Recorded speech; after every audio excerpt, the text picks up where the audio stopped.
Labdien, mīļie draugi! Mans vārds ir Jānis Bitānis, es esmu no Liepājas un šodien ir paredzēts šajā kopīgajā priekšlasījumā runāt par dievkalpojumu. Un ne tik daudz par dievkalpojumu kā liturģisku tādu secību, bet par dievkalpojumu plašāk. Un es arī labprāt tad par dievkalpojumu plašāk runātu. Mēs vienmēr tā lūkojamies uz dievkalpojumu, un pirmās asociācijas ir ar svētdienas dievkalpojumu. Mēs gan sakām baznīcā tā skaisti svētdienās un svētku dienās, ka dievkalpojums nav tikai viens svētdienas notikums, kā tāda svētdienas daļa, bet mēs to darām svētdienā, tāpēc, ka varbūt tas ir pat kaut kas vairāk un pārsniedz svētdienas robežas. Tas ir līdzīgi kā ar sabatu, kad mēs kādreiz jautājam, kāpēc cilvēki ievēroja sabatu vai kāpēc svinēja sabatu. Un bieži atbilde ir tam dēļ, ka tas tā ir noteikts ar bausli, ar trešo bausli. Bet patiesībā sabata svinēšana nav noteikti ar trešo bausli, bet daudz agrāk. Tā ir noteikta pie radīšanas, pie cilvēka radīšanas. Un mēs varētu teikt, ka tā sabata nesamaitātā svinēšana pirms grēkā krišanas būtu tāda kā diena, kurā mēs lasām Dievu sadusējās, un arī cilvēkam nekas nebija jāveic, bet ka sabats slavē radīšanu un sabats slavē radītāju. Tāpēc, ka radīšana ir beigusies, radītājs ir parādījis savu radīšanu sevi, savam radījumam cilvēkam, un sabats slavē, tas noslēdz šo radīšanu. Un tāpēc plašāk par dievkalpojumu runājot, mēs varētu jautāt, ko tad slavē mums svētdienas dievkalpojums, ko tad slavē tas, ko mēs svinam kā kristieši. Un ja mēs saprotam, ka svētdienas dievkalpojumā mēs svinam mūsu pestīšanas noslēpumu, mēs esam kopā tam dēļ, ka mēs godinam Kristu, kurš mūs ir atpircis, tad līdzīgi kā sabats slavē radīšanu un radītāju, tā mūsu dievkalpojums slavē mūsu pestīšanu un pestītāju, mēs varētu tā vēl plašāk teikt pārradīšanu.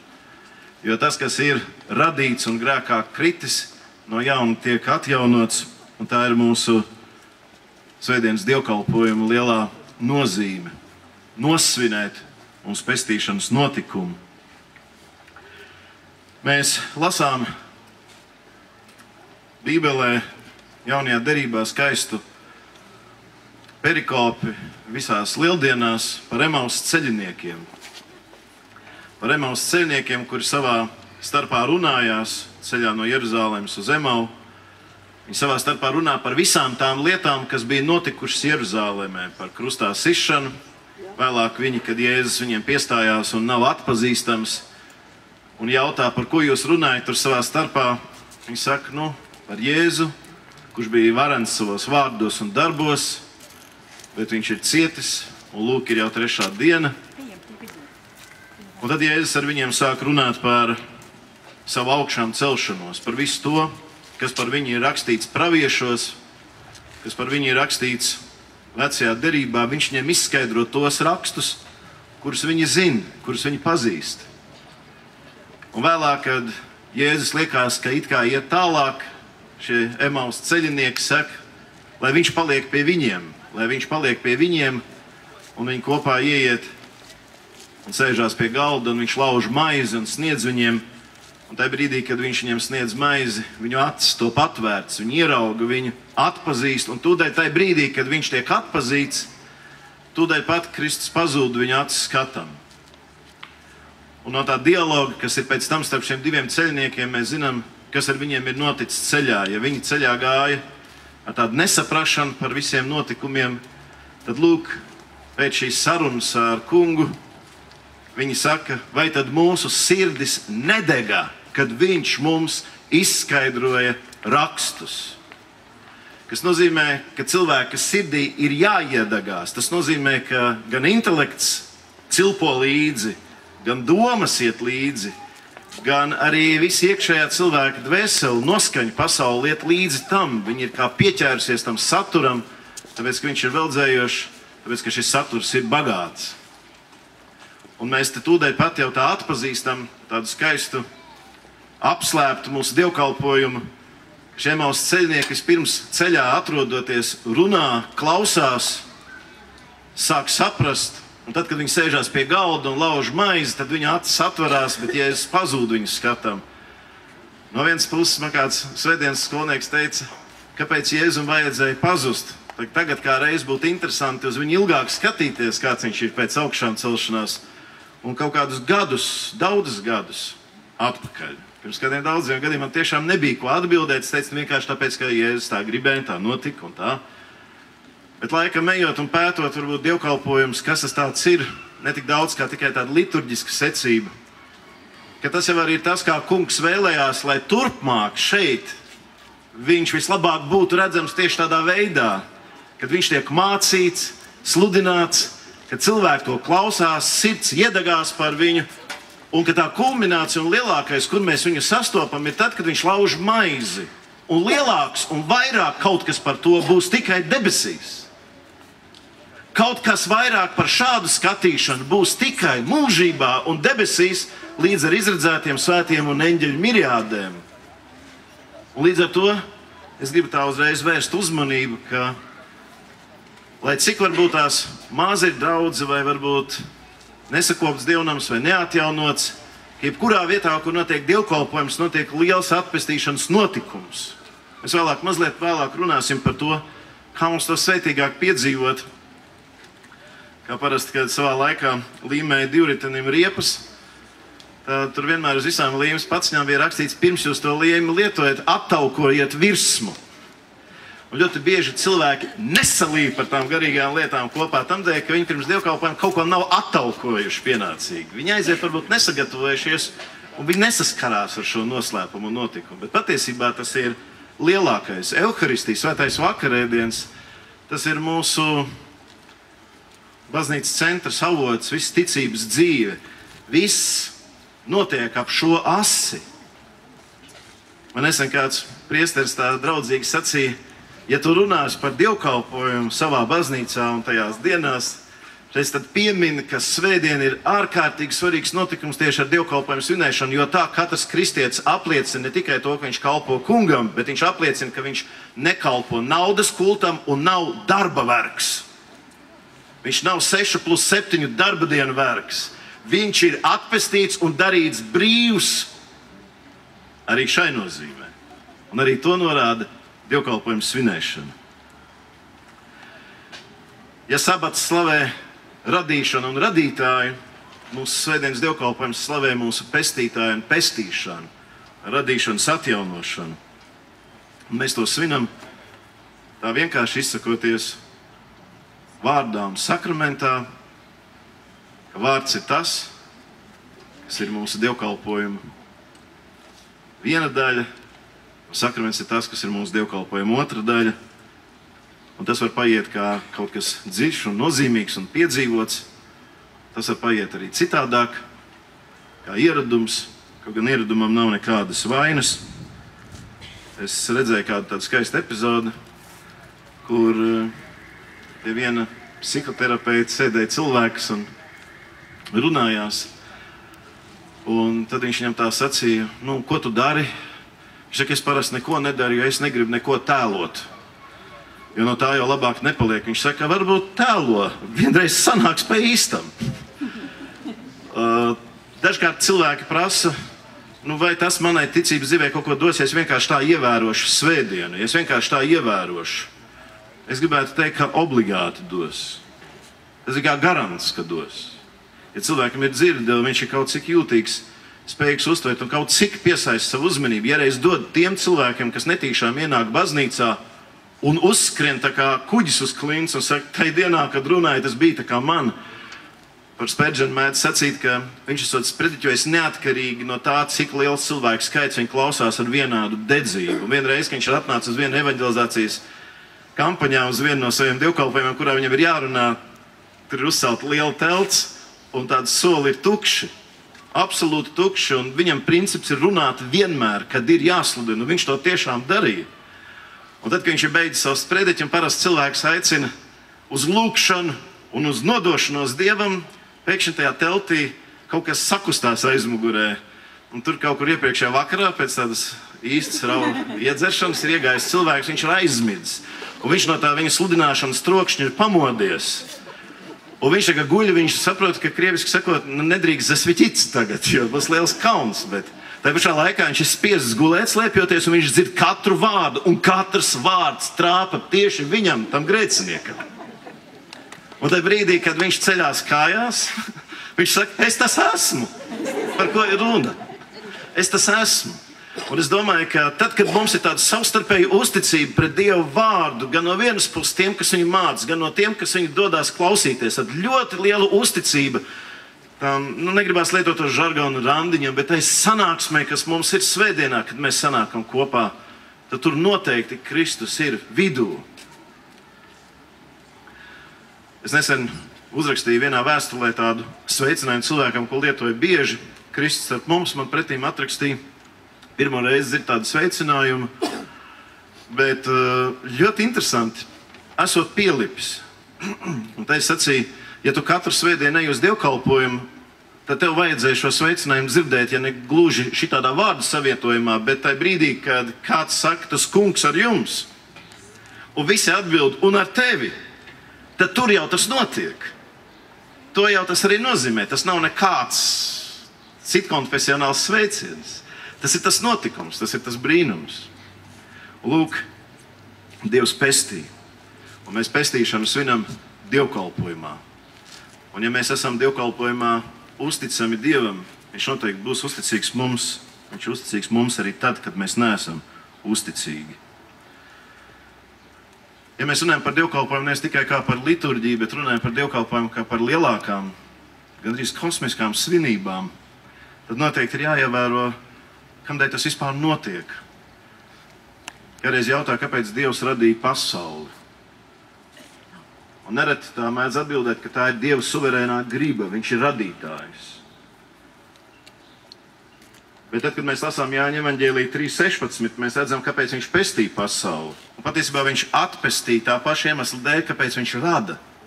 Tā paša iemesla dēļ, kāpēc viņš veido un rada, viņš arī pestīja. Jo tik ļoti Dievs ir mīlējis, ka viņš ir atdevis savu vienpiedzimušo dēlu. Bet ko viņš deva pirms tam, kad mīlēja, pirms pestīja? Kad viņa nodomā, kā mēs lasām psalmos, kad cilvēks ir bijis viņa nodomā, viņa iecerē. Viņš redz no mātes klēpja katru no mums, un viņš redz savu pirmo cilvēku. Tad iedomāsimies, kad viņš radīdams pasauli rada visu tādā skaistā secībā un arī daudzveidībā ar vienu mērķi, lai tad, kad viņš pēc tam radīs cilvēku ar 5 maņām, šīs 5 maņas būtu spējīgas baudīt to fantastisko daudzveidību, par kuru mums ir mazs priekšstats. Kad abhāziešu sieviete, nesen dzirdēju viņas liecību, sacīja, ka tad, kad viņa pēc savas klīniskās nāves piedzīvošanas pamodās savā istabā, viņa teica, es izgāju ārā, es paskatījos uz tiem kalniem, kas valdzina katru turistu no visas pasaules Abhāzijā. Viņa teica, šī pasaule viskaistākajā savā veidojumā ir salīdzināma ar to, ko es pieredzēju vai ko es pamanīju. Tā kā ar tādu novalkātu netīru halātu pret kāzu drānām. Ja tā saliktu pretīm, te kaut kas ir no tā, bet tas ir tāds samocīts, norakstīts, necils, salīdzinoši. Un te viņi tā, kā jau vienkārši tāds kalnu cilvēks teica, tur viss ir tik svaigs, tāpēc, ka dzīvības pilns. Un Dievs pestīja pasauli. Tā paša iemesla, kāpēc viņš rada, viņš tik ļoti mīl, ka viņš rada tādu krāsu daudzveidību, un pēc tam cilvēkam 2 acis ar tādu krāsu izšķiršanas spektru. Viņš rada tādu augu pasauli ar tik dažādu aromātu un cilvēku ar tādu maņu uztvert visu šo spektru. Viņš rada visu to, par ko viņš vēlāk saka, pēc sirds patikas varat ēst no dažādām lietām. Mēs pirms kādu laiku braucām svētceļojumā ar mūsu pilsētas mēru, un viņš ļoti lepojās ar kādu liepainieku, kurš ir izstrādājis tādu pārtikas kompleksu. Viņš izskatās tā kā tāda samalta graudu masa, bet tur ir iekšā visi vitamīni, minerāļi, un toreiz bija runa par to, ka to varētu pat kaut kādā veidā reģistrēt kā tādu atklājumu. Un mēs sēdējām tajā autobusā, un viņš teica, ka tu izēdi 3 ēdamkarotes, tu esi pilnīgi visu uzturvielu, pie tam no dabīgiem līdzekļiem iegūtu, bez kaut kādiem konservantiem uzņēmis. Un mēs tā sēdējām un domājām, Fēni apēd 3 ēdamkarotes, un tev vairs ne par ko šodien nav jārūpējās. Bet no otras puses, cik ilgi tu varēsi ēst katru dienu 3 ēdamkarotes kosmonauta barību un dzīvot ar to apziņu, ka tu esi tik labi paēdis. Ka ēšanai ir arī, baudīšanas nozīme, un ēdenē, kad Dievs rada visu tādā daudzveidībā, grūti iedomāties, ka viņš to visu tādā daudzveidībā radot, vienkārši visu uzturvielas izmētāja pa ēdenes dārzu, lai cilvēks tā no visa bakstīdamies savākt to, kas viņam ir vajadzīgs. Viens no baznīcām ļoti skaisti teicis, kāpēc cilvēki krīt kārdināšanās baudīt, tāpēc, ka cilvēks no iesākuma Dieva mīlestībā ir radīts baudīt. Un caur radītās pasaules baudīšanu viņš bauda to mīlestību, kādā Dievs viņu ir iecerējis un grib, lai viņš sajustu šo mīlestību ēdenē. Un viņam pretīm ir likts tikai viens liegums – aizliegtājs koks. Tu vari redzēt, kā es tevi mīlu tajā paradīzes daudzveidībā, un tev ir iespēja parādīt savu mīlestību man caur šo vienu vienīgu lietu. Es tev dodu tik daudz, bet no tevis jautāju tikai to vienu. Lūk, kad mēs runājam par pestīšanu, tad mēs runājam par to pašu mīlestību, kurā Dievs rada. Kad mēs runājam par grēkā krišanu, mēs runājam par dievkalpojumu kā par atgriešanos no grēkiem un palikšanu tajā atpestīšanas brīnumā un noslēpumā, kuru Kristu Dievs mums ir sagādājis.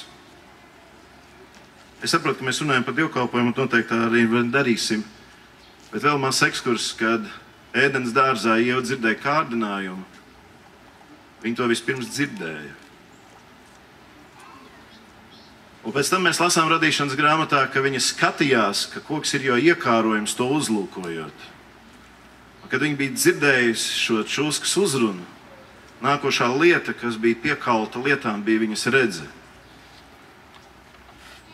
Aiznākamā lieta bija viņas rokas stiepiens. Un grūti iedomāties, ka pirms viņa ēda, viņa nebūtu sajutusi savās rokās šo augli un sajutusi tā smaržu liekot pie savām lūpām.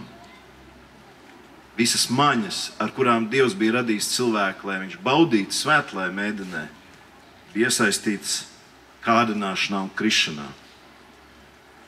Un tas mums kādreiz ļoti nodara, ka mēs svinam dievkalpojumu, ka tas nav tikai kaut kas tāds, ko mēs varam dzirdēt un tikai pārdomāt, bet ka mēs svinam to tā, ka to var arī iepriecinoši redzēt.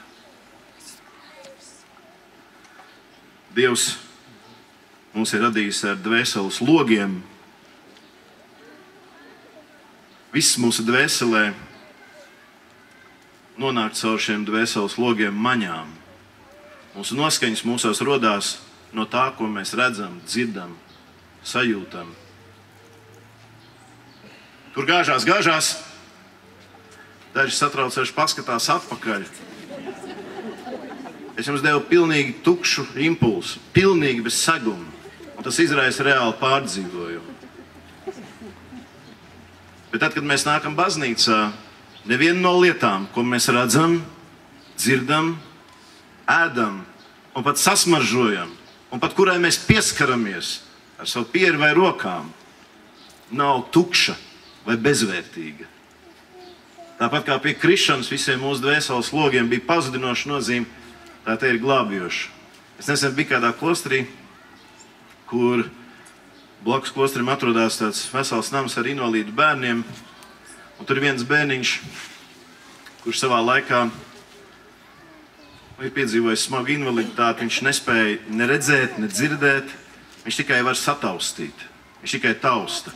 Un viņš uz tausti nosaka, kas ar viņu ir atnācis aprunāties. Un tad tā ļoti interesanti, kad ir kādi cilvēki, kurus viņš ļoti mīļi pieņem, un no citiem viņš vairās it kā redzētu un dzirdētu. Un tad viens no tiem mācītājiem, kas tur pie viņa bieži nāk, viņš tā sacīja, viņš jau var tikai pieskarties un sasmaržot. Vairāk viņam nav, viņš neredz, nedzird. Viņam tik daudz kā tas. Un neskatoties uz to, viņš caur to ir satvēris.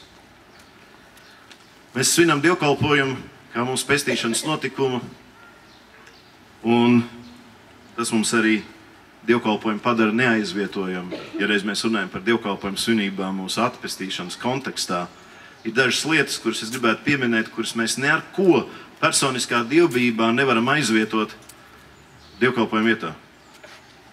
Es jau tik slikti izskatos.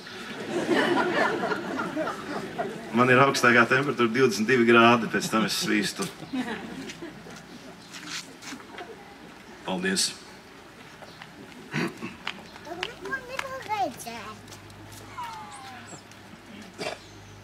Ir lietas, ar kurām mēs nevaram dievkalpojumu aizstāt. Nekādā veidā.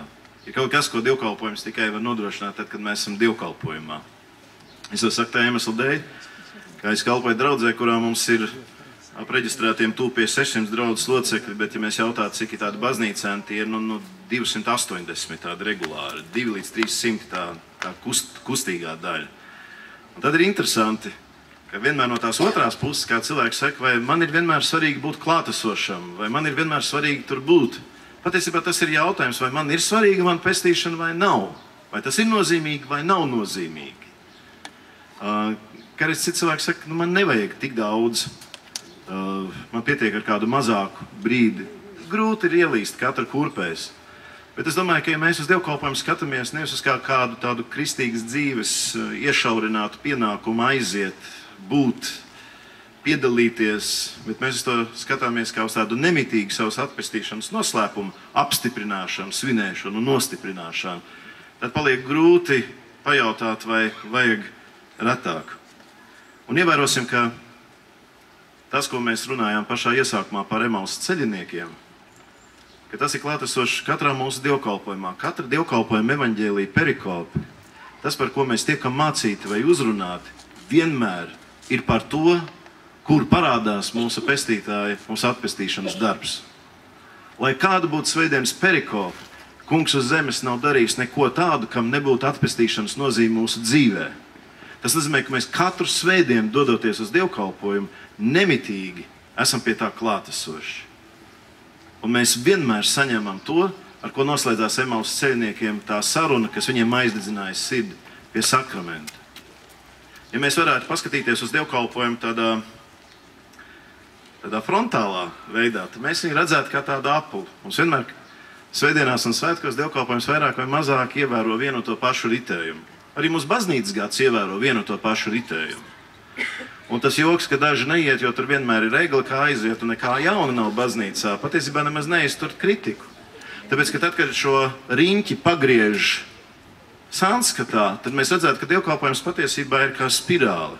Mēs dzirdam tās pašas lietas, mēs zinām tos pašus svētkus, bet katra liturģija mūs ieved dziļāk šī satura piedzīvojumā. Mēs neejam tāpēc, lai kaut ko jaunu dzirdētu, bet lai ar vienu no jauna to piedzīvotu.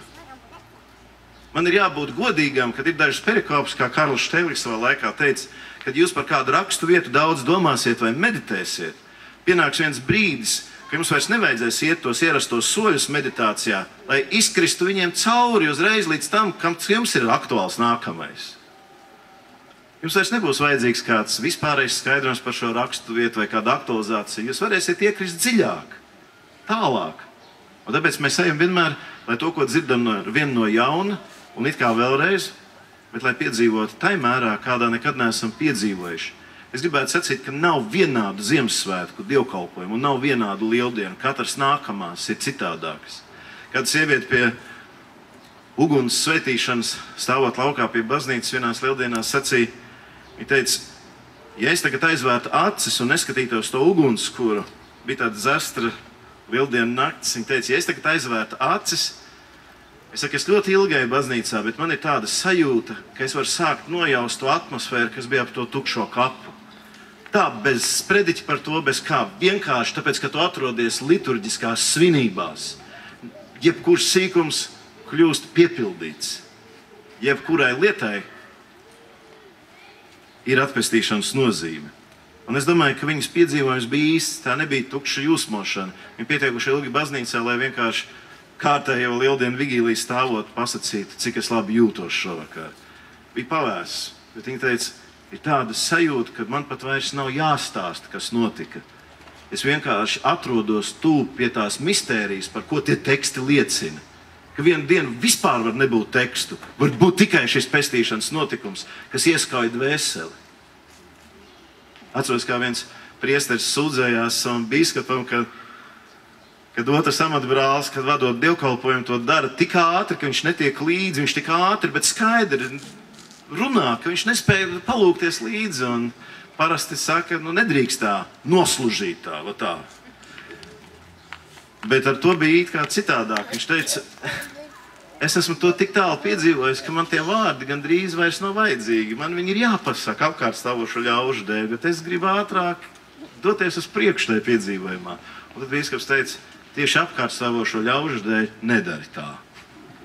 Bet, kad tu esi viens, kaut virs zemes pacelies. Bet tad, kad tev ir apkārt, nedari to. Tāpēc, ka tas, kur tu esi, nav visi varbūt. Bet, ja tu viņus mīli, tad esi ar viņiem tajā vietā, kur ir viņi. Tā ļoti sirsnīgi, ka dievkalpojums mūs katru ieved tādā piedzīvojumā, kurā patiesībā jau mācītājs tiešām ir tā kā tāda telefona klausula vai instruments tikai Dieva rokās. Es vienmēr domāju par to skaisto, kas notiek dievkalpojumā. Iedomājieties, sēž vismaz 20, 30, 100 vai 200 cilvēki. Un pieņemsim, ka mācītājs nemaz to lielāko daļu tā ļoti personiski nepazīst. Un iedomājieties, ka viņš kaut ko runā, ko no sirds ir gatavojis. Un kāpēc dievkalpojumi vairāk cilvēki no pilnīgi atšķirīgām dzīves situācijām, no pilnīgi atšķirīgiem dzīves apstākļiem saka, tas bija kā priekš manis. Iedomājieties, ja tas nav nemaz nepazīstot cilvēku priekš viņa domāts. Es vienmēr saku, kas ir tas, kas ir mūsu dievkalpojuma tā virmojošais saturs, kas tas tāds ir? Tas ir viennozīmīgi svētais gars. Mēs dievkalpojumu sākam Tēva, Dēla un Svētā gara vārdā, un dievkalpojums beidzās ar Dieva Tēva, Dēla un Svētā gara vārdu, kad mēs tiekam svētīti. Viss ir trīsvienībai par godu, garā caur Kristu Tēvam. Un tad es atceros, ka vienu reizi, kad mēs tā runājām, vienkārši sēdējām, tad cilvēki teica, kā tas ir, ka dažādi cilvēki var dzirdēt tik personiski. Es teicu, tas ir interesanti, jo tajā brīdī, kad tu par to aizdomāsies, tev būs jānotrīc, tāpēc, ka mācītājs, tam ir jābūt nenormālam ieguldījumam, noklausīties visu draudzes locekļu dzīves situācijas, zināt sestdienas vakarā, ko viņi dara mājās, priekš katru uzrakstīt tā, lai trāpa, tā ir neiespējamā misija. Bet kurš ir tas, kurš starp kanceli un to, kurš klausās, notulko tā, kā viņam ir vajadzīgs?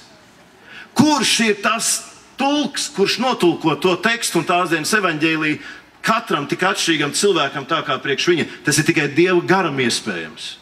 Un tāpēc vārda liturģija ir svēta gara liturģija. Es gribu neko vairāk kā pateikt, tikai to, ka jāiet uz dievkalpojumu, jāmēģina piedzīvot, bet ja kādam nodēra tās priekš atspirdzināšanas vai atjaunošanās, tad mēģināt tieši šo satvert.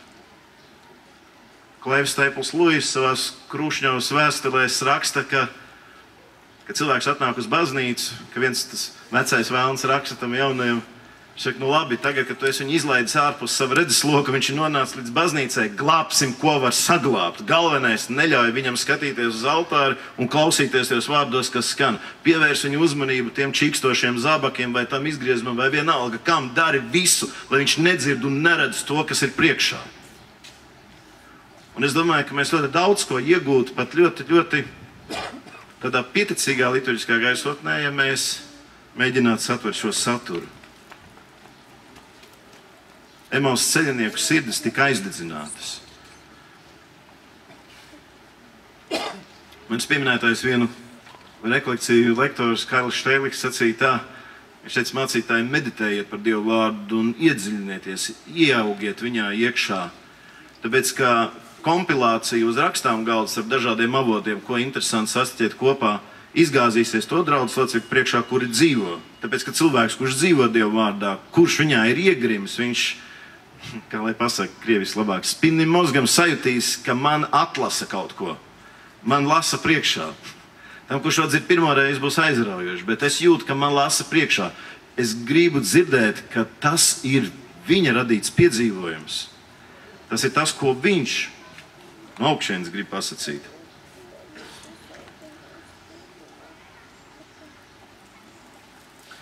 Par tām dažām lietām, kas ir neaizvietojamas. Pirmkārt, apsolījums, ko Dievs dod kur 2 vai 3 ir kopā, vienprātībā. Šis apsolījums attiecās tikai uz to vietu, kur ir kopība. Es viņu nevaru aizvietot vienatnē. Ja viņš saka, ka šī svētība un mana klātbūtne attiecās uz 2 un 3 kopību, tad es to nevaru dabūt viens pats. Un tas ir tas, kāpēc man dievkalpojums ir vajadzīgs, jo ir dažas lietas, kuras es nevaru dabūt, ja es esmu ārpus 2 vai 3 vienā prātā. Es esmu bijis tādos dievkalpojumos un tādās sanāksmēs, kur cilvēki šo frāzi lieto tā.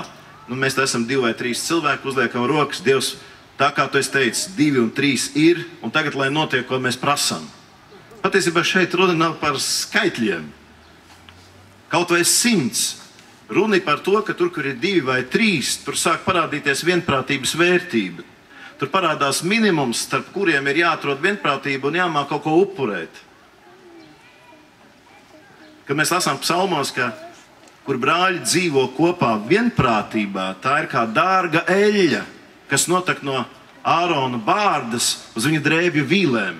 Kad Ārons sveitīja priesterībā, viņa galvu aplēja ar sveitītām eļļām, un šī eļļa tecēja. Mēs tā kā mums, bet viņa tecēja aumaļām. Ārona bagāto bārdu uz viņa drēbju vīlēm, un tas izstaroja tādu smaržu.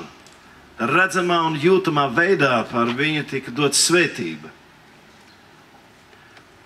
Un šo ainu dziesmnieks saka, salīdzina. Šāda svētība ir tur, kur ir brāļu vienprātība. Tur, kur ir vienprātība. Kur ir tie 2 vai 3 vienprātībā. Tāpēc, ka tā ir trinitātes līdzība. Dievs, mēs tā sakām, Dievs trīsvienību mīl. Trojica ļuvi. Tāpēc, ka tur, kur ir 2 vai 3 vienprātīgi, tur tiešām parādās tas, kas ir vislielākajā 2 un 3 kopībā.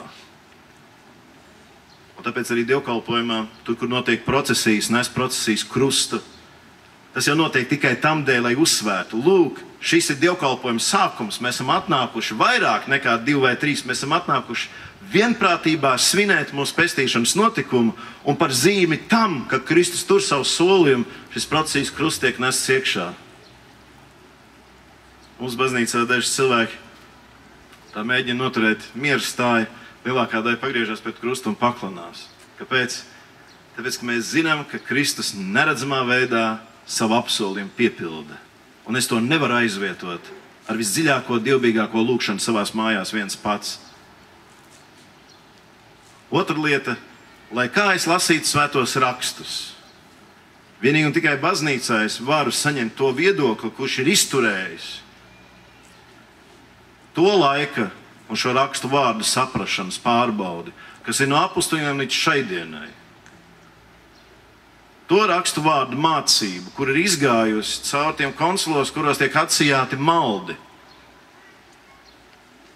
Kad es lasu viens pats, vai kad es esmu viens pats pie vārda, man vienmēr piemīt kāds subjektīvisms. Baznīca ir tā vieta un dievkalpojums ir tā vieta, kur es savus meklējumus, Dieva meklējumus vārdā vienmēr lieku priekšā kā pie tādas mērauklas tam, kā es to dzirdu baznīcā. Viņi bija pirms manis un būs pēc manis. Mana saprašana var tikai spoguļoties vai gaismoties tai saprašanā. Es atceros, kā man pašam, kad es tikko ienācu baznīcā, es pirms tam biju Hare Krišnas apziņas kustības saistīts un vēl pirms tam ļoti interesēja ārpus civilizācijas un tā tālāk. Viens cilvēks man teica, vai tu esi lasījis to rakstu vietu, kur Jēzus saka, man vēl ir citas avis, kas nav no šīs kūts. NLO eksistē. Jo kā gan vēl to varētu foršāk saprast? Tas ir tik aizraujoši. Un tad ir tāda dziļa vilšanās, ka tā kā atsēdies, nē, tur vispār nav runa par lidojušiem šķīviem un citām civilizācijām. Un kad vēl kāds laiks iet, es saprotu, ka runa ir ne tikai par citām tautām, bet runa ir arī par tiem, kur tiešām nav no šīs kūts, kur jau ir pavisam citur, bet arī tiem garā dzīvs būdams miesā nonāvēts. Viņš ir aizgājis un pasludinājis evaņģēliju. Un tad tu tā vari sākt domāt, cik ļoti bieži no tā, kā tu lasi vai tuvojies, te ir vajadzīga šī korekcija. Nav jau iespējams lasīt rakstus ārpus baznīcas. tādā dziļā individualitātē. Un to var darīt. Bet par augļiem neviens negarantē vairāk. Un tāpēc baznīca ir tā vieta, kur ir Dieva vārda katedra, kur šī vārdu kaut kāda sapratnes autoritāte vai galējā instance tiek pasludināta. Un tas man ir baznīcā. Un tajā brīdī, kad es dodos pie vakarēdiena, lai cik es būtu dievbijīgs personiski, es to nevaru tā izdarīt vienatnē. Kā viens draudzes loceklis vienatnē var kaut ko tādu piedzīvot? Es zinu dažus mēģinājumus. Man viens draudzes loceklis, ne manas draudzes, sacīja, ka viņi mēģinājuši mājās pirmkārt laikus un ceļš ietaupās, otrkārt kā apustuļu darbos, pa mājām. Pienāk svētdiena, un tad to var darīt. Pagāja kaut kādi 2 vai 3 gadi, pēc tam mēs to pašu cilvēku satikāmies. Viņš teica, kauns tagad par sevīm. Viņš teica, bet laikam jau viss kaut kam iziet cauri, lai saprast, kas ir nepareizi. Es droši vien, ka tā ir. Vakarēdienas ir tā vēl viena lieta dievkalpojumā, kas man ir vienkārši neaizvietojama, ne ar ko savā personiskajā dievbijībā. Un tad, kad es esmu dievkalpojumā, mana lielā privilēģija ir tā, ja es mājās apzīmēju sev pats ar krusta zīmi. Ja es saku, lai kungs mani svētī un pasargā, kad es piesaucu viņu svētību, tad dievkalpojumā es esmu kopā ar to, kurš ir pilnvarots, kuram ir dots ordinācijas svētā gara dāvana, kuram ir dots dalīt šo svētību. Kad es tieku svētīts, tā kā es pats sevi nekad nesvētītu. Lai cik šitās ir manas ausis, es viņas neredzu no malas. Lai kā es skatītos un vērtētu pats sevi, tas vērtējums pie mana bikstēva vai pirms dievkalpojuma vai vienkārši ārpus dievkalpojuma daudz objektīvāks būs. Lai cik es lūgtu svētību priekš sevis, ir vienmēr jauki apzināties, tu esi dievkalpojumā un tu esi blakus tam, kuram piešķirts un ir teikts ar vārdiem, kam siesi būs sasiets un kam atraisīs būs atraisīts. Un es zinu, ka tad, kad viņa roka pār mani tiek pacelta, tad tas nav tāds laba vēlējums Tēva, Dēla un Svētā gara vārdā. Tā ir paša trīsvienīgā Dieva klātbūtne. Šīs lietas padara dievkalpojumu neaizvietojamu. Ne ar ko neaizvietojamu. Un nevelti jau tad, kad ir vajāšanas, dievkalpojums ir viena no tām lietām, ko cenšas slēgt. Baznīca ir viena no tām vietām, ko cenšas izpostīt vai iztīrīt no dievkalpojuma svinēšanas. Kad cilvēki atrauj no tās Dieva klātbūtnes bagātības, kāda var būt tikai šajā dievkalpojuma kopībā, nekur citur. Es atceros, kā lasīju vienu liecību par lēģeri savā laikā, kur bija ieslodzīti daudz ticīgi cilvēki, arī garīdznieki. Te viņi darījuši tā, ka tajā darba nometnē ir bijuši 2 krūmu puduri. Un vienā krūmu puderī ir saraudzējuši un uztaisījuši slepeni vīnu, un no tās trūcīgās maizes paņēmuši, lai nosinātu vienā krūmu puderī viens mācītājs konsekrē, un otrā krūmu puderī otrs mācītājs pieņem grēksūdus. Un tie cilvēki nes tās stumtās ķerras un nes tās nastas, tik pa vienam no viņiem pazūd iekšā. Tad viņš izbiktējās, viņš nostājās tajā rindā, un viņš met to cilu pie otrā ātri saņem un iet tālāk. Un es lasīju, ka viņi teica, tā bija mūsu liturģija. Un pa spīti viņiem visiem mēs noturējām liturģiju tur, kur tam bija visnepiemērotākie apstākļi. Šodien tik bieži cilvēki nevar noturēt tur, kur ir ekscelenti apstākļi. Tāpēc, ka sajūt to vērtību, to neaizvietojamību, kas ir dievkalpojumā. Tā ir milzīga svētība. Un par to attaukošanu noslēgumā. Mums ir ļoti svarīgs teiciens, ļoti svarīgi 2 vārdi, sola Kristus. Es pilnīgi tam piekrītu. Un visvairāk es tam piekrītu, kad runa ir par dievkalpojumu. Kad es kādreiz esmu runājis par eņģeļiem, par svētajiem, man dažkārt ir daži teologi teikuši, kāpēc tev vajag pie tā Kristus kaut ko pielikt klāt vēl kaut kādu tematiku? Mums pietiek ar viņu vienu pašu. Es tagad gribētu atspēlēties. Es esmu runājis ar cilvēkiem, kuri pirms dievkalpojuma ēd. Un ziniet, ko viņi saka? Nu, es bez tās kafīnas tasiņas nevaru. Kur tad ir sola Kristus? Kāpēc tev obligāti, ka tu ej uz dievkalpojumu, vēl kaut kas ir vajadzīgs klāt? Nu, kaut kāda piedeva. Nevar tā čista tikai to. Ļoti praktiski. Kur ir sola Kristus tavā ķermenī un miesā svētdienas rītā? Mans puika ir lielākais. Viņš ir pāraudis mani, stipri pāraudis mani. Mans brālis mani pārauga, un mani dēli mani pārauguši. Bet man ar vienu ir kļička, garais. Ir lietas, kas nepāriet laika gaitā. Un tad, kad viņš tā stiepās ļoti strauji, es reāli redzēju, ka viņam ir slikti. Viņš vienā reizē nokrita. Es teicu, kāpēc tu neapsēdies? Viņš saka, es negribu sēdēt, ja viss stāv. Es teicu, Dievs neprasa no mums vairāk, kā mēs varam izturēt. Un es redzēju, ka viņam tas bija grūti šīs straujās augšanas dēļ. Ko viņš darīja? Neskatoties to, ka viņam bija atļauts iestiprināties tik daudz, cik var, viņš samazināja. Es pavisam biju aizmirsis, ka mēs viņam bijām devuši zaļo gaismu, ieēd, lai tu mums negāzies. Es atcerējos to pirms kāda laika, kad viņš pienāca klāt, viņš teica, man vairs neko nevajag, man vairs nepaliek slikti. Izrādās, kamēr es jau biju aizmirsis, viņš visu laiku bija domājis. Es gribu ar savu garu, dvēseli un miesu sagatavoties tam notikumam, ko es saucu par dievkalpojumu. Es ar citām acīm tajā brīdī paskatījās. Tas bija tik sirsnīgi. Es biju aizmirsis. Kad mēs gatavojamies dievkalpojumam, ir labi vienmēr attaukot savu dvēseli. Nesen viens cilvēks man pienāca klāt un teica, ka tu lūdzies un tu nejūti Dievu klātbūtni savā dzīvē. Viņš vienkārši tāpat runājās. Viņš teica, zini, kas ir? Grēks kaut kāds šķir no Dieva, izsūdz tev grēku un tā kā jutīsies labi. Un es domāju, jā, tas ir tāda evanģelizācijas frāze priekš tiem, kuri nav atgriezušies, tas perfekti dara. Un tad viņš tā pagriezās un aizgāja. Un es tikai tagad varu tā domāt, kas bija tas par to kluso vēju, kas tā novējoja domās. Bet tu padomā, varbūt, ja nu. Un es jau tā ātri konstatēju, ka tiešām tā ir. Nemaz tur nevajag tā ļoti dziļi. Es nedomāju, ka mums vajadzētu taisīt tādas sakasnīšas, tā sakautu šmīklu no grāpju malām, tā, lai tikai kaut kas skaitītos. Apostols Pāvils kādā vietā ļoti skaisti raksta, viņš saka, es neapzinos kādas vainas, bet es vēl nesvinu neko. Viņš būs galā tiesnesis. Bet mēs vienmēr, kad ejam uz dievkalpojumu, mēs apzināmies, ka mūsos ir vesela virkne nepilnību, kuras vajadzētu Dievam atklāt. Es mēģinu savus draugus locekļus iedrošināt uz grēksūdzi.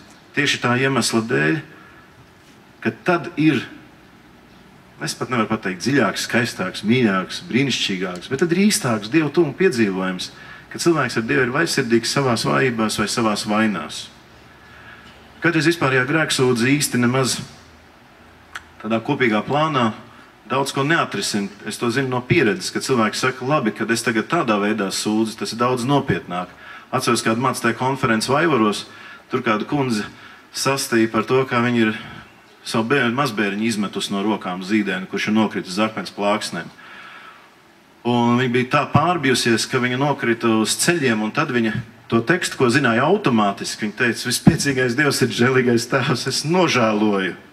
Viņa teica, un es pēkšņi konstatēju, ka es tajā brīdī to beidzot daru no sirds. Nu, no sirds, nevis noskaitu. Un kādreiz, kad cilvēkam ir jānosauc lietas vārdā, tas prasa no vienas puses piepildu, bet šai kaunā kaut kas tiek šķīstīts mūsos. Dievs izdara brīnumu, mazu dvēseles ķirurģisku operāciju vai pat lielu. Bet ko es ar to gribēju sacīt? Kad mēs aizējam pie daktera un mums kaut kas sāp, mēs nekad nesakām, ka mums ir vispārējais slimības stāvoklis. Tu aizēji, un viņš prasa, kas kaiš? Nu, nav labi, nevesels. Viņš saka, ok, izrakst recepti un saka, ej, būs ok. Nekad tā nav. Mēs, kad ejam pie ārsta, mēs vienmēr viņam sakam šeit vai šeit. Un kaut kā tā frāze, ka mēs esam iemācījušies būt tik ļoti vispārīgi grēcinieki, ka nav vairs konkrētu vietu, ka tā neapzinies, kur tu esi. Tad, kad es izmeklēju sevi uzmanīgi, es arī tajās vietās saņemu to ārstēšanu. Viens vīrietis sauc draudzē vēl savā laikā teica, viņš teica, zin, kā ir. Viņš bija tāds familiārs, jo viņam bija daudz naudas toreiz. Un viņš tā vienmēr mācītājs bija Jānis. Bet viņš tomēr gāja baznīcā. Viņš teica, zini, kā ir, kad tu aizej uz grēksūdzi, šeit, lai kādus tu zibeņus dod, tad tā vairs netrāpa.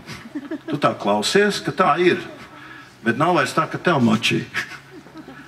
Es teicu, morāli.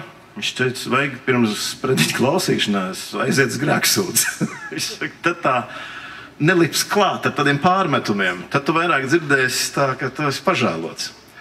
Un otra lieta, ka tad, kad mēs esam sevi izmeklējuši, savu sirdsapziņu, arī vakarēdienas, tad mums ir mūsu mūžīgās dzīvības zāles. Nes tā vispār, bet uz to, kur mums sāp, viņš remdē, un tur, kur mēs esam vēlni ievainoti, viņš atkal sārstē kopā. Liturģiskais gavēnis, kas ir, ja pēcpusdienā kāds 2 stundas pirms dievkalpojuma, lai nav tā, ka sakramentu saņemot iepriekšējais jāatraugā. Un man liekas, ka tā ir ļoti skaista tradīcija, ja cilvēks aiziet sestdienas vakarā gulēt, svētdien pamostās, un atkal jālieto tukšā dušā slikti skan. Natašak, kad es eju visu savu prātu, visu savu sirdi, visu savu iekšienu pievērsi sākumā tam tornim un virzienam, pēc tam tām durvīm, pa kurām es ieeju, un pēc tam savai baznīcai un altārim. Un arī mana miesa. Tieši tāpat, tādā skaistā harmonijā. Un tad ir tā, kā apostols Pāvils saka, caur caurēm pie gara, dvēseles un miesas. Es novēlu mums visiem savās baznīcās svinēt dievkalpojumus, kuros tiešām var piedzīvot pestīšanas klātbūtni. Dievkalpojums ir īpaša vieta. It kā iet laiks, bet tajā pašā laikā mēs runājam par lietām, kurās vairs nav laika. Mēs esam kopā ar citiem cilvēkiem, bet tajā pašā laikā ir viens mirklis, kad mēs kopā ar šiem visiem cilvēkiem dziedam līdz ar visiem eņģeļiem un debesu pulkiem. Kad dievkalpojums ir mūžības un mūsu pārjošā laika krustcelis. Dievkalpojums ir cilvēku un eņģeļu krustcelis. Ja es kaut kur gribu satikt mūžības laiku vai debesu iemītniekus, tad tas ir dievkalpojums. Pat ja es neredzu. Jo tas lielākais, kas man ir jāredz, mēs jau runājam par Emaus ceļniekiem. Un lai Dievs mums pie tā svētī. Paldies!